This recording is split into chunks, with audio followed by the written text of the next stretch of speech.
స్వారోచిష మన్వంతరంలో జరిగిన కథని చెప్తున్నాను. స్వారోచిషే అంతరే పూర్వం చైత్రవంశ సముద్భవ.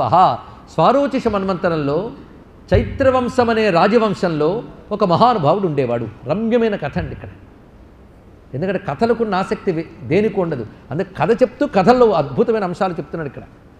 ఈ మొదటి కథ సరిగ్గా వింటే బ్రహ్మసూత్రాల్లో అధాతో బ్రహ్మ జిజ్ఞాస ఇక్కడ ఉందండి. ఒక్క కథలో వేదాంత విద్య ఎలా ప్రారంభమవుతుందో సప్తసతి కూడా అలాగే ప్రారంభమైంది. అందుకే సప్తసతి కేవలం రాక్షస సంహారం చేసిన ఒక చండి కథ కాదు, అది కేవలం బ్రహ్మ విద్య. ఇది తెలుసుకోవాలి ఇక్కడ. 700 సంఖ్య దేవీ మహాత్మ్యానికి ఉన్నది, 700 సంఖ్య భగవద్గీతకున్నది. భగవద్గీత ఎలాంటి బ్రహ్మ విద్యో దేవీ మహాత్మ్యం కూడా అలాంటి బ్రహ్మ విద్యయే. ఇది గ్రహించవలసిన అంశం ఇక్కడ. భగవద్గీతకి ఎంత బలమున్నదో దేవీ మహాత్మ్యానికి అంత బలమున్నది. రెండిటి యొక్క ప్రారంభము ప్రయోజనము కూడా ఒక్కటే. అయితే వినేవాడికి శ్రద్ధ ఉండాలి, అమ్మవారి కృప కావాలనే భక్తి ఉండాలి. అప్పుడు దీనిలో అద్భుతాలు బయటకు పడతాయి. ఇది తెలుసుకోండి ఇక్కడ. అందుకని జడంలా ఊరికినే వింటే ఊరికినే చదివితే ఏం లాభం అండి? చైతన్యంతో ప్రేమతో భక్తితో శ్రద్ధతో చదివితే మాత్రం ఇందులో సిద్ధంగా మంత్రాలన్నీ కనబడుతూ ఉంటాయి. ఇక్కడ అద్భుతాలు కనబడతాయి. మొత్తానికి చైత్రవంశంలో పుట్టిన రాజు పేరు సురథుడు. ఈ పేరు గుర్తుపెట్టుకోండి. చివరి రోజున ఈ పేర్లలో దాగిన అంతరార్థాలు కూడా చెప్తాం. ప్రధాన అంతరార్థాలు కూడా చెప్పాలి కదా. సురథుడు ఈ రాజు పాలన చేస్తున్నాడు. ఎలాంటి పాలన అంటే వాళ్ళ పూర్వీకులు కూడా పాలించినటువంటి రాజ్యం అది. ఇతడితో కొత్తగా రాలేదు. అది తమ పూర్వీకులు పాలిస్తూ వచ్చిన రాజ్యాన్ని తాను అద్భుతంగా పాలిస్తున్నాడు, ధర్మబద్ధంగా పాలిస్తున్నాడు. దానితో ప్రజలందరూ కూడా ఆనందంగా ఉన్నారు, దేనికి లోటు లేదు. ప్రజలందరినీ కన్నబిడ్డల వలె పాలిస్తున్నాడు ఆ రాజు సురథుడు. అయితే విధి వక్రించి శత్రువుల యొక్క దాడి జరిగింది ఆయనపైన. ఎంత మహాత్ములైనా ఒక్కొక్కప్పుడు కాలం కలిసి రాకుండా ఉండడం జరుగుతూ ఉంటుంది. ఇలాంటి కథల వల్ల తెలుసుకోవాలండి. ఎప్పుడు రోజులన్నీ హాయిగా గడిచిపోతుంటుంది అనుకోవద్దు. గడిచిపోవాలనుకోవచ్చు కానీ గడవదు. ఏం చేయమంటారు? జీవితం అంతా సాఫీగా నడవదు. ఎప్పుడో ఒకప్పుడు కష్టకాలం వచ్చి తీరుతుంది. అది మన పురాణముల ద్వారా తెలుసుకోవాల్సిన అంశం ఇది. దాన్ని బట్టి ఆ సమయంలో ఎంత ధైర్యంగా ఉండాలి, అప్పుడు ఏం చేయాలో పురాణములు పరిష్కారం చేస్తూ ఉంటాయి ఇక్కడ. అందుకు అంత మహానుభావుడికి కూడా కాలం కలిసి రాలేదు. కోలా విధ్వంసులు అనబడేటువంటి శత్రురాజులు దాడి చేశారు. ఆయన ఓడిపోయాడు.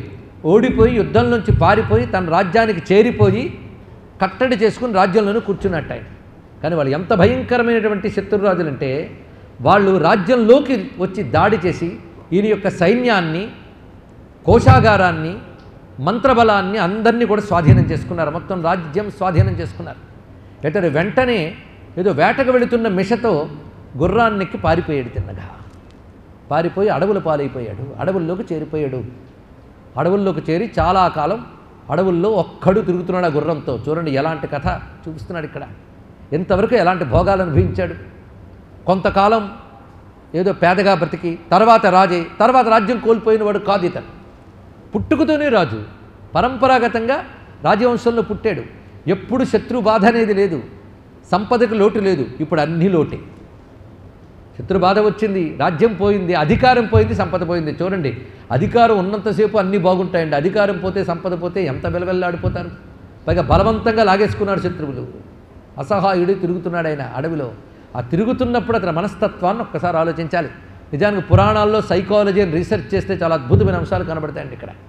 అతను అరణ్యాల్లో తిరుగుతూ అనుకుంటున్నట్ట, ఏమిటో నా బ్రతుకు ఇలా అయిపోయింది, ఎలా ఉండేవాడిని ఎలా అయిపోయాను అని బాధపడుతున్నాడు ఆ సురథుడు. క్రమంగా ఆలోచిస్తూ ఏడుపు వస్తుంది. ఇదివరకు తాను నిద్ర లేచేటప్పుడు ఎదురుగా మేల్కొలుపులు పలుకుతూ భట్రాజులు ఉండేవారు. ఇప్పుడు ఒక్కడు లేడు. పదవిలో ఉన్నంతకాలం భజన చేసేవాళ్ళు చుట్టూ ఉంటారండి. పదవి పోయిన తర్వాత ఒక్కడ కనబడ్డు. అంతే, ఏం చేస్తాం, ఈ పదవులు అంతే ఇవన్నీ. అందుకే ఇవాళేదో బాగున్నామని చెప్పి వెర్రవేయడానికి కాదు, రేపు పొద్దున మోకాలు చెప్పులు పగిలే అవకాశం ఉంటుంది. ఇది తెలుసుకోవాలి ఇక్కడ. ఎంత అద్భుతమైన వృత్తాంతాన్ని చెప్తున్నాడు ఇక్కడ. ఏడుస్తున్నాడు, బాధపడుతున్నాడు. ఇదివరకుండే భటులు లేరు, మంత్రులు లేరు. పైగా ధర్మబద్ధమైన పాలకుడు కనుక ఒక వేదన పడ్డాడు. ఇదివరకు నా ప్రజలకి ధర్మపరమైన పాలన ఇచ్చాను, లోటు లేకుండా చూశాను. ఇప్పుడు వచ్చిన ఈ శత్రువులు ఎలా పాలిస్తున్నారో, ధర్మబద్ధంగా పాలిస్తున్నారో లేదో అని వేదన పడుతున్నాడు. అంతేకాదు నా పరివారం అంతా ఏమైపోయింది. నిన్నటి వరకు మంత్రులు, సేనాధ్యక్షులు, ధనాధ్యక్షులు నాకు జేజేలు కొట్టారు. ఇప్పుడు శత్రువులకు లొంగిపోయి వాళ్ళకి జేజేలు కొడుతూ ఉంటారు.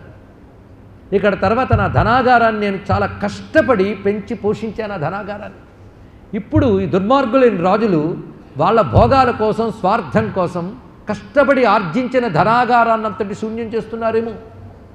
అంతేకాదు, నేను సమకూర్చుకున్న అశ్వబలం, గజబలం ఇవన్నీ ఏమైపోయాయో. వేదన చూడండి ఎక్కడికి పోతుందో.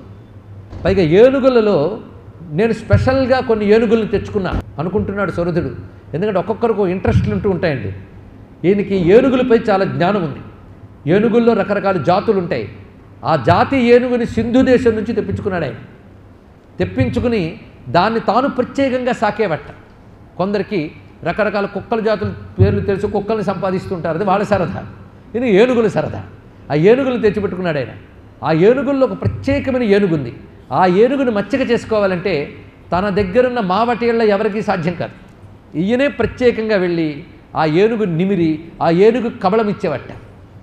ఇప్పుడు ఆ ఏనుగుని శత్రురాజులు ఎలా చూస్తున్నారు, ఈ బాధ చూడండి. ఇక్కడ ఒక ఆయన పాపం ఎప్పుడూ ఇంట్లో కుక్కను పెంచుకునేవాడు. ఒకసారి ఏదో క్షేత్రానికి వెళ్ళాల్సి వచ్చింది, కుక్కను తీసుకెళ్ళలేడు, పక్కింటి వాళ్ళకి అప్పగించి వెళ్ళిపోయాడు క్షేత్రానికి. ఏం చేస్తాం, క్షేత్రానికి వెళ్ళాడు కానీ మనస్సు దేవుడి మీద నిలవట్లేదు. ఆ కుక్క ఎలా ఉందో అని కుక్క చింతనతోనే గడుస్తుంది కానీ దైవ చింతన లేదు ఇక్కడ. కుక్కకు వాళ్ళ సమయం భోజనం పెడుతున్నారో లేదా, తిండి దొరుకుతుందో లేదా, కుక్క వాళ్ళని కరిచిందో లేదా కుక్కను వాళ్ళు కొట్టారు, ఇదొక బాధ. ఇలా గడిచిపోతుంది. అంతేగాని అక్కడ వెళ్ళిన క్షేత్రంలో దేవుడు లేదు, తీర్థము లేదు. అయితే మనిషి అక్కడ ఉన్నా కానీ మనసంతా కుక్క చుట్టూ ప్రదక్షిణ చేస్తుంది. ఇదే బాధ ఈయన గారికి వచ్చింది ఇక్కడ. అక్కడ తిరుగుతున్నాడు కానీ అడవిలో ఆ ఏనుగుకి తిండి వచ్చిందని. ఈ లెవెల్కి ఏనుగు, ఇంకో లెవెల్ కుక్క. ఏముందండి, లెవెల్ ఏదైనా బాధ ఒక్కటే. ఏం చేస్తాను ఇక్కడ, అదే చింతన ఇక్కడ. మొత్తానికి ఈయన గారు ఆ ఏనుగు బాధ ఇది పట్టుకుంది. కోశాగారం అయిపోయిందో బాధ, శాంతి లేదు, ఇదే ఆలోచిస్తున్నాడు. అలాంటి ఆయనకి ఒక ఆశ్రమం కనబడింది. అద్భుతమైన ఆశ్రమం, ప్రశాంతంగా ఉంది. ఆశ్రమాలంటే ఏదో కుటీరం పెట్టుకుని ముక్కు మూసుకుని జపం చేసుకోవడం కాదండి. భారతదేశంలో ఒక్కొక్క ఆశ్రమం ఒక్కొక్క యూనివర్సిటీ. తెలుసుకోండి, ఇక్కడ ఒక్కొక్క యూనివర్సిటీ. ఒక అగస్త్యముని ఆశ్రమం ఉందంటే ఆయన పెద్ద కులపతి, వైస్ ఛాన్సలర్. మిగిలినటువంటి ఋషులందరూ వివిధ విద్యల్లో ప్రొఫెసర్స్, నిష్ణాతులు. వాళ్ళ దగ్గర వివిధ విద్యలు నేర్చుకుంటూ ఉంటారు. అలాగే తపస్సుని, జ్ఞానాన్ని రక్షించే చోట్లకి ఆశ్రమాలని పేరు. తెలుసుకోండి ఇక్కడ. ఇప్పుడు ప్రతివాడు కూడా ఆశ్రమాన్ని పేరు పెట్టుకుంటున్నాడు. అసలు ఆశ్రమాలు ఏమిటి ఈశ్వరుడికి ఎరుక. మొత్తానికి ఇక్కడ సుమేధ అనబడే మహర్షి యొక్క ఆశ్రమం అది. ఆ రమ్యమైన ఆశ్రమంలో పెద్ద గురుకులం. పైగా ఆశ్రమాలు ఎలా ఉంటాయంటే ఎవరైనా సాధకులు జిజ్ఞాస కలిగిన వాళ్ళు వస్తే వాళ్ళకు కూడా వసతి సదుపాయాలు ఏర్పరుస్తారు, భోజన సదుపాయాలు ఏర్పరుస్తారు.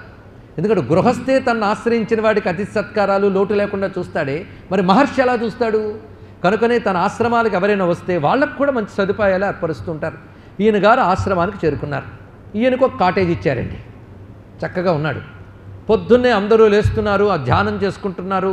ఈయన గారు వాళ్ళతో పాటు లేస్తూ ఉన్నాడు. ఇక్కడ వాళ్ళు ఏదో యజ్ఞయాగం చేస్తూ ఈయన కూర్చుంటున్నాడు. మహర్షులు ఏదో చెప్తూ ఉంటే వింటున్నాడు. పైగా ప్రతి వాళ్ళు అక్కడ ఎలా ఉన్నారంటే ఆనందంగా, తృప్తిగా ఉన్నారు. ఒక్కరి ముఖంలో కూడా వేదన లేదు, భయం లేదు. ఎందుకంటే జ్ఞానం ఎక్కడుంటుందో ఆనందం అక్కడ ఉంటుంది. తెలుసుకోండి ఇక్కడ. అందుకు జ్ఞానం నేర్చుకుంటున్న ఆ చోట అందరూ ఆనందంగా ఉన్నారు. ఒక్క విభిన్నంగా ఉన్న ఫేస్ ఒక్కటే ఉందిట సురధుడిది. అందరి మొహాలు ఆనందంగా ఉన్నాయి. ఈయన ముఖానికి ఏదో బాధ కలుగుతుంది ఇక్కడ.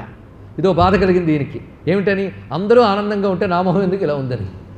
అది కూడా కొన్ని రోజులు అయిన తర్వాత తెలిసింది తన మొహానికి వాళ్ళ మొహానికి తేడా. అంటే అన్ని రోజుల సత్సాంగత్యం వల్ల తన మొహం తనకు తెలిసిందండి. ఇది కూడా తెలియాలి.